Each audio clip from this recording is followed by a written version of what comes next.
Ah, yes, the theme song from Brazil, kicking off Cinema Hits and Misses. I'm Dawn. And I'm John. And you tuned in to WMPG 90.9, WMPG.org.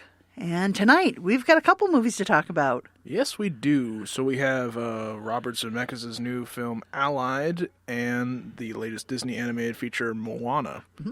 And we're live 8 to 8:30 tonight, so if you want to give us a call, it's 780-4909. That's 780-4909.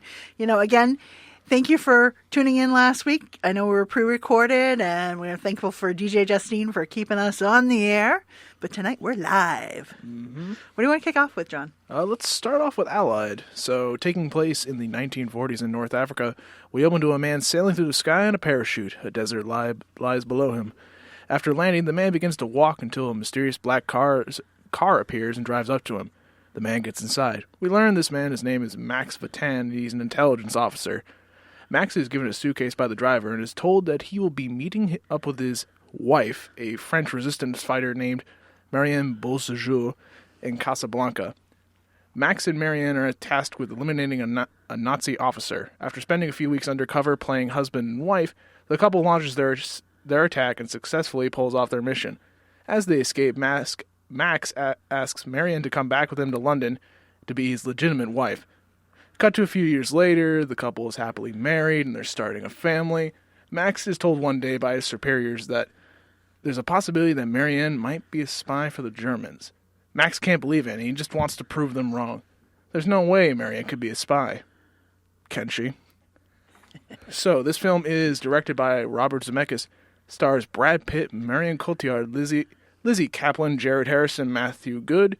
It has a 61%, which is fresh, just barely, on Rotten Tomatoes, and 70% of audiences liked it.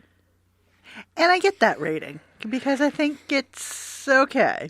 We were talking off air, and it kind of reminds me of a line from, I think it was Clueless, that, you can be overwhelmed and you can be underwhelmed, but can you just be whelmed? Yeah, I think I lean a little bit more on the underwhelmed thing. Based on the trailer, I thought this would be a lot more, I guess, of an intriguing espionage spy thriller, and it did at points. It didn't. I feel like really like the first half of the movie is revealed in this trailer. What it is really is, it's building up their relationship, which I think it helps to its benefit, but it's also fairly slow paced. But that's just so we can understand like who these people are and how like their romance feels legitimate as it goes on. So I think that helps a little, but it does drag a bit. I think it had a good premise and it just didn't really deliver to me. Yeah, it's tough.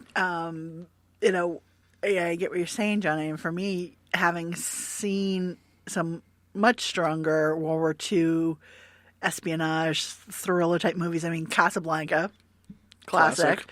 And The English Patient. It's kind of like a mashup of either one of these. And in fact, they use a line from Casablanca about playing Marseille on the piano. And that's a direct line from Casablanca. And, a little bit of a tryst in the sandstorm. Yeah, classic English Patient. Oh, boy.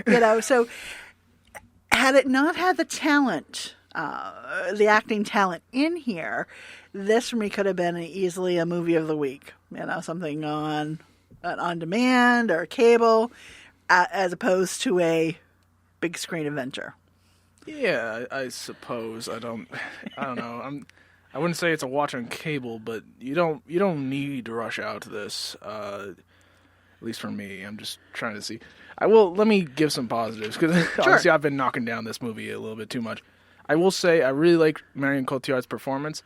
Like the moment she appeared, it lit up the screen because Brad Pitt kind of is a bit subdued throughout the entire movie. He just has this blank expression pretty much on his face, and even when he's angry, it just still looks like he has a blank expression, and it's a shame because Brad, he could have done better. He has done well. We've seen him do better in other films, and to see him so blank, and for you, I think acting style for me was like, what the heck did they do to his face? Did he get Botox? Was he Benjamin Buttoned? Was he Polar Expressorized? Because his face didn't look like. Yeah, well, that didn't really occur to me when I watched it, but I wasn't. I've studied his face longer. Yeah, so let me look through my notes here. Yeah, I mean, like I said, I thought it just had a really good premise, and I think at points they did a good job with tension. Yeah. It kind of reminds me, like, I say this a lot about, like, Sicario. I said I thought they built tension, but it never really paid off too much. Or when it did, it kind of just happens, and you're like, oh, this is how it is, I guess. Yeah, I mean, I think it's a little bit of a footing. Is it, if you try to define it, is it a war story? Is it espionage? Is it a romance?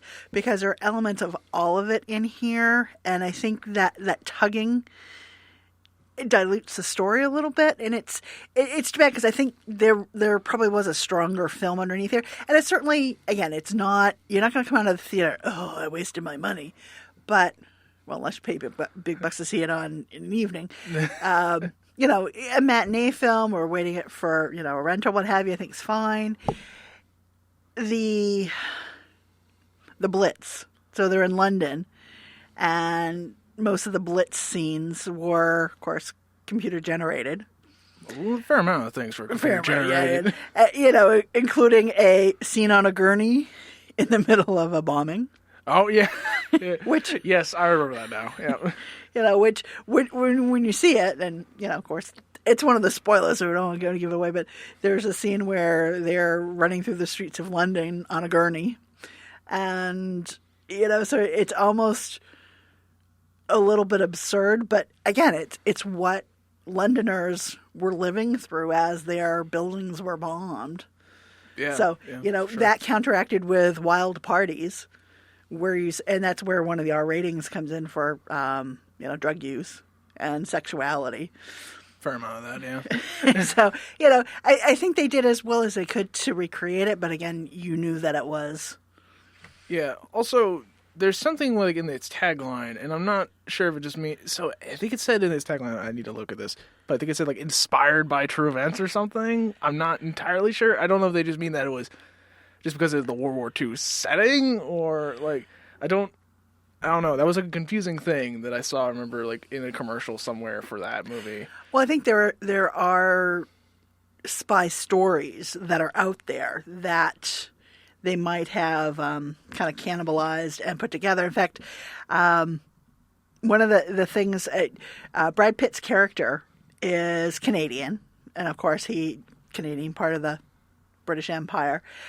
They really didn't give the full name of the agency because it was the British Special Operations Executive, but it had a more colorful name called the Ministry of Ungentlemanly Warfare. Because these were the guys who were going behind the scenes, and like we get dropped into France with him, or Morocco with him. Mm-hmm. He's tagged by her as being, she's a Parisian, so his French, of course, is Canadian French, not Parisian French. So we get that these people risk their lives to kind of meld in, and you kind of have an awkward moment where he is, of course, fluent in English, but he needs to pretend that he can't speak English, and he's questioned by a German officer, and they throw the curveball at him. So it's kind of like an actor acting. Yeah, I enjoyed the first half, for what it was for a while. Though my mom, who saw the film with me, she said that Brad Pitt's French accent wasn't that strong, but... And the movie that we're currently talking about is Allied, currently playing in theaters. You've got cinema hits and misses, Dawn and John, talking till 8:30. And if you want to join us at 780-4909, at 780-4909. We're going to talk about this for a couple more minutes and go on to Moana. Yeah, so I guess just some other things. I understood, why they had the story a bit, like, one-sided, how it was mostly from Brad Pitt's character's perspective. Mm-hmm. But, like, what it kind of did, it kind of, like, put Marion Cotillard's character to the side a little. Like, she had things to do, but I don't know. I feel like she was a lot more interesting as a character in the first half than the second half. I don't know how you feel about that, Dawn, but... I definitely think it was more interesting because we didn't know her. And, she even told him right up front. I mean, that those beginning few hours that they're together, it's almost a cat and mouse. We're partnered up. Do I trust you? And she admits that she tries to treat things as real as possible. Mm-hmm. So, for them to act like a married couple wouldn't be unheard of. Yeah. And she was pegging how he should behave as a Moroccan or a Parisian husband, or what. Go sleep out on the roof. They were also under watch too. That was the other thing. It's like, we got to keep this game up because they'll be watching no matter what.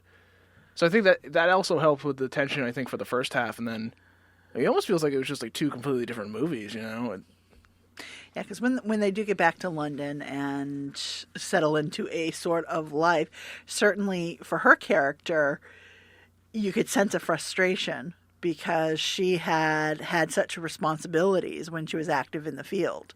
So it's that question of, geez, is something gone wrong here, or she's a frustrated housewife now? So I think they did well, but I think I'm with you, John. It just wasn't enough in that second half. Yeah.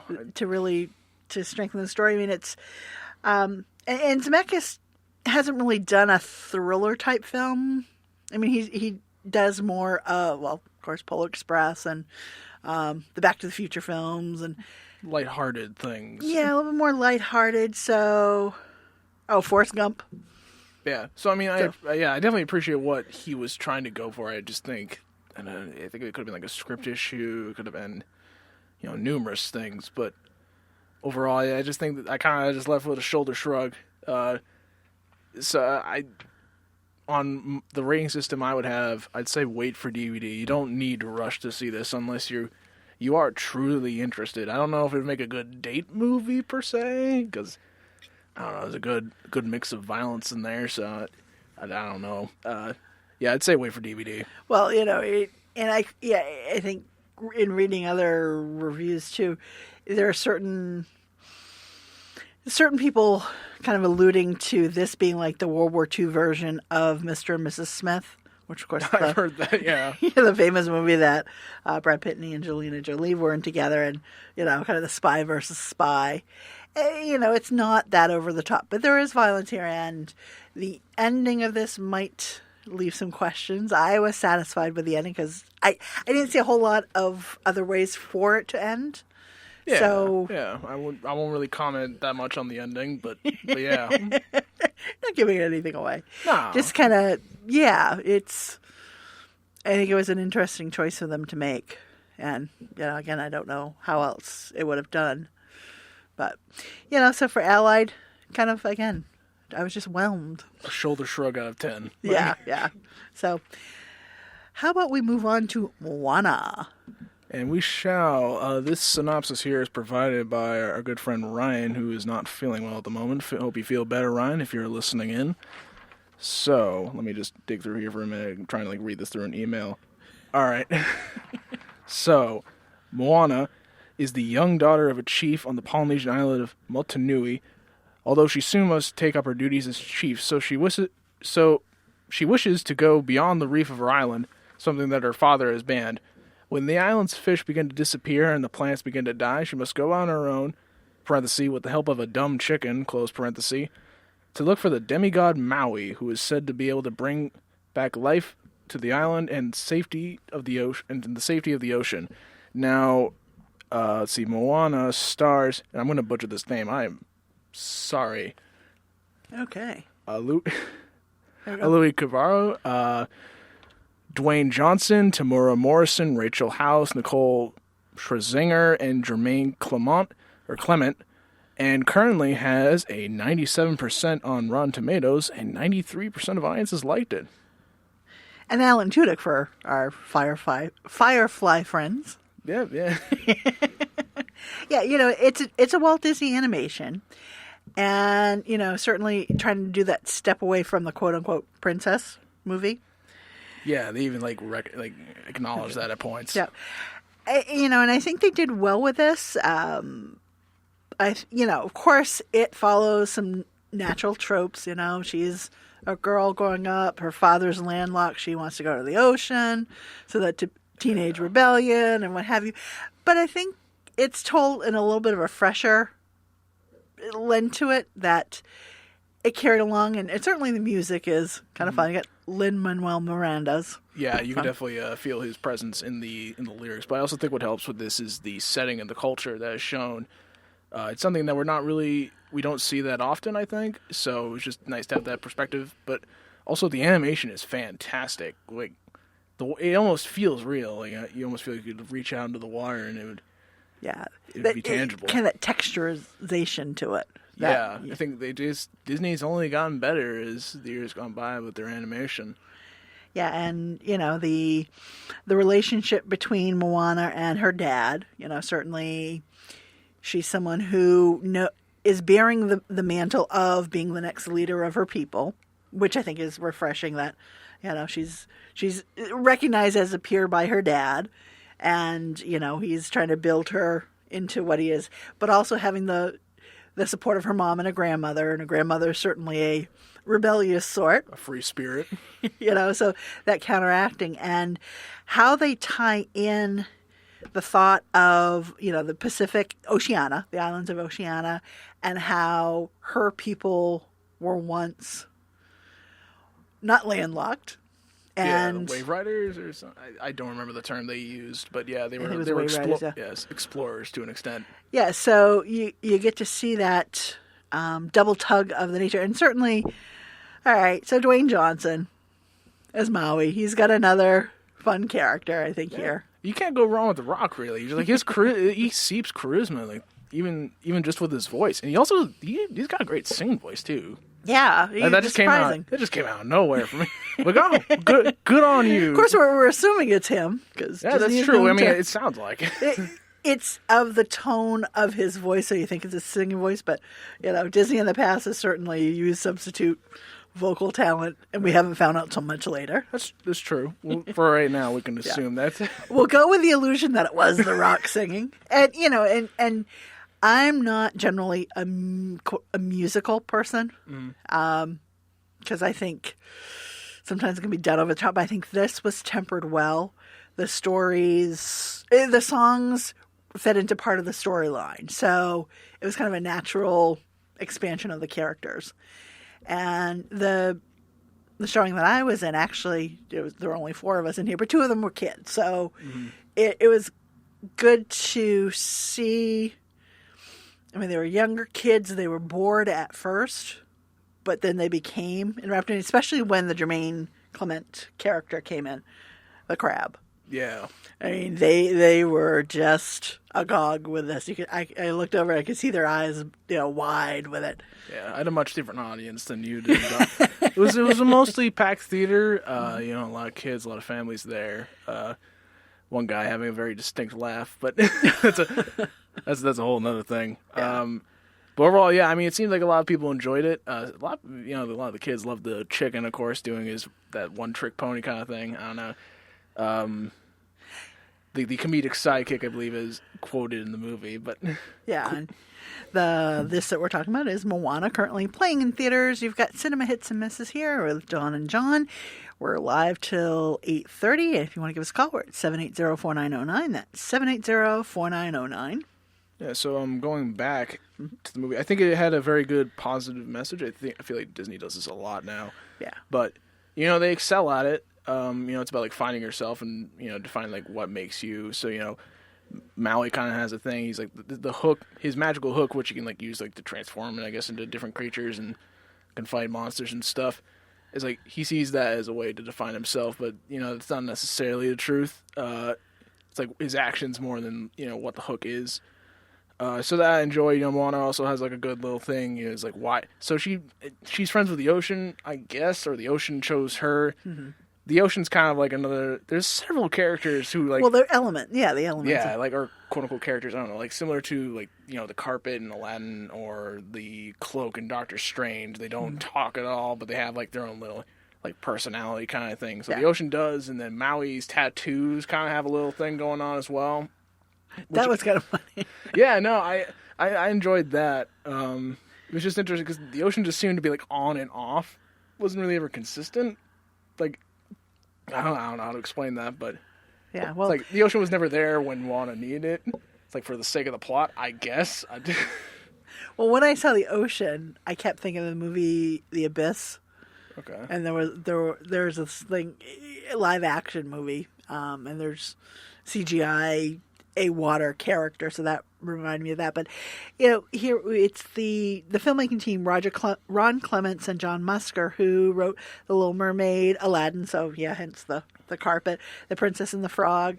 So they've had some experience telling these tales that have some basis in there's some literature behind it. They're giving it that a little bit of polished freshness. And here I think, for me, to see what a great example that Moana can be for kids. Yeah. And especially for female kids. And, wasn't reliant on a love interest. Yeah, that's very true. She wasn't going after her quote unquote prince. Yeah, Maui was there as a parallel character, but no, he had his own agenda, and she was going there for her people, and he had his own agenda, but their purposes aligned. Yeah. Again, not giving anything away here. Of course not. And again, I'll go back to Dwayne Johnson. He's got that charm, and it comes through on his vocal talent. So, of course, in the singing, and kind of that vain, selfish, utterly uncommitted to her mission. Yeah, he's kind of a jerk. He's like a unlikable but likable character. I think having The Rock, who's just so charismatic, I think helps with that character. I think if you had not anyone else, but if you had a different actor who couldn't pull that off, I think it wouldn't have worked as well. Yeah, and I think that's one of the challenges of an animated movie, is that for the most part, the actors, the vocal talents aren't necessarily recording at the same time. So I think this was edited well to make it seem like these animated characters were interacting live. Yeah, I mean, it felt like there was good chemistry, though. Yeah, you're right. They would never probably be in the same room at once during the recording process, but yeah. So that was fun. And, Tamura Morrison as Chief Tui, and Alan Tudyk as one of the villagers, again, and Rachel House and Nicole Scherzinger bringing in that interaction and, that sense of community and family. And of course, Jermaine is the antagonist. Yeah. I'm trying to look through my notes. Yeah, so does it do anything does the film feel like it does anything new per se? No. Like it's the setting, I think, and the music that certainly breaks it apart. There's certainly some things, like you said, there's some tropes in that just kind of get thrown in there. There's an event that pushes the character forward. And when it happened, I kind of just sat there and groaned because I'm like, we're going through this again. Yeah. I don't know. To me, it felt almost a little bit manipulative. I won't say any more than that, but it's just kind of I've seen this so many times now, and it's just for this particular instance, it didn't work. It felt like they just forced it upon us. That's all I'll say about that. Yeah, and as far as and going into the sidekick, the animal sidekick, it wouldn't have been the choice I would have made because I like the pig, but. I get why they chose the bird. You need something to break the tension, I guess, and so you just have, I don't know, simplistic comedy and repetition. I don't know. I wasn't a huge fan of the chicken. I just thought it was kind of a nuisance. Yeah. I mean, obviously, everyone in my theater loved it, so it's fine. But to each their own. It's colorful. It's quirky. It does what a comic relief sidekick is intended to do. Is it the best one we've seen in a Disney or any other animated film? No.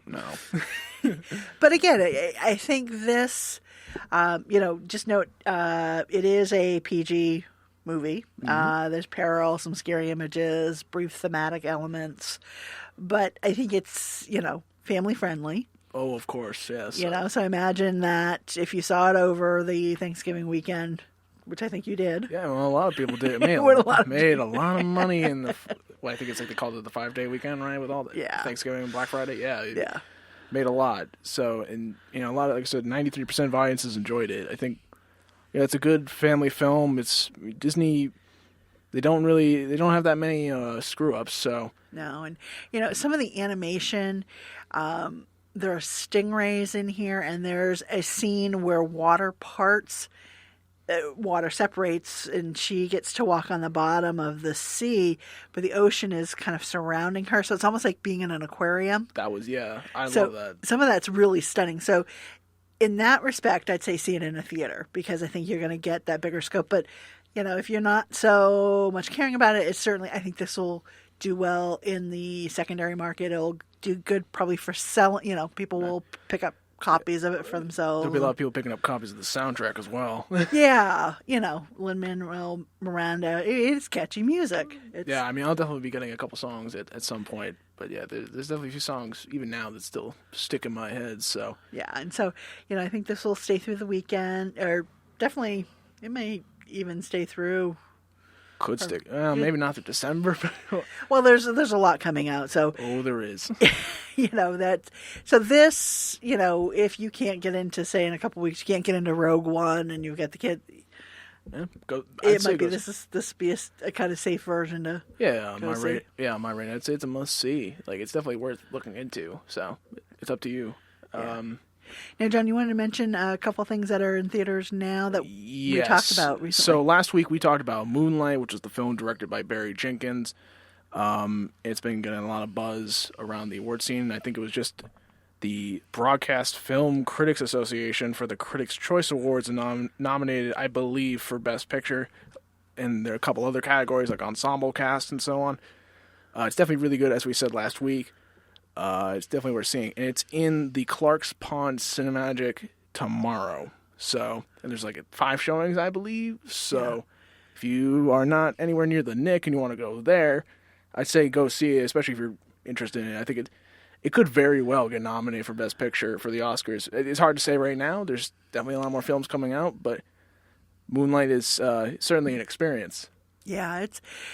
I think when we recorded this, I think all 3 of us, John, Ryan, and I, would give it a go see it. I mean, it's a movie that I think tells a story about lives that we don't normally see on the screen. So lives that are probably easy to discard or dismiss, that I think are given a certain humanity. Yeah, and you can attach to the to Chiron, the main character, fairly easily. I found myself as a game went on, I felt really attached to the character, and I was rooting for him, and I feel like it's a story that need to be told. So it's really good, I think, and it's shot really in a neat way. You don't see it that often. Obviously, we talked about a lot about this last week. But yeah, it's definitely worth seeing. So the Clark's Pond Cinemagic, I know for sure it's not at the Westbrook Cinemagic, and I don't know about Saco. Yeah, and I know that Gail and Terry talked about Arrival, and that actually is opening wider. I know the Smitties are picking it up now, so that's been up for Wow. It hadn't been at Smitties, so they're getting it. So that's one that if you hadn't caught, you might have some more opportunities. Oh my God, yes. Like, because you liked it. Yeah, too. I haven't caught it yet. So. Yeah, I really enjoyed it. Now I'm not going to hype it, but it has the potential. Quote, the potential is the word here to be in my top 10 for the year. I left it. The more I thought about it, leaving it, the more I loved it, and I wanted to see it again. So, yeah, if you're looking for the thinking person sci-fi, Arrival is definitely for you. Yeah, and the movies we're going to see next week, or we're going to talk about next week, actually opened up this past weekend. There were just so many movies that obviously we have a half hour and we want to give a good presentation to you. So rules don't apply. Yep, the Warren Beatty film, right? Warren Beatty film. And Loving, that's been also getting some buzz, I believe, yeah. So, which is also going to be Nickelodeon and Clark... and it is at Cinemagic. At least the Westbrook one. It probably is at Clark's Pond too. But. Yeah, so those will be out, and December is a pretty exciting month for us because we're all agog at what's gonna, hopefully what's gonna get here. Because we're John got news that Manchester by the Sea is going to be earlier than we expected. So let's hope the Knicks sticks to that. I know, and for us, of course, it's a film that was one of our New England neighbors. Yeah. And, some of us have friends in the film community who we're going to see their names and credits. That's exciting. So, Very true, very true. but in the meantime, it's 8:30. Time to switch over and give it over to DJ Justine in between the notes.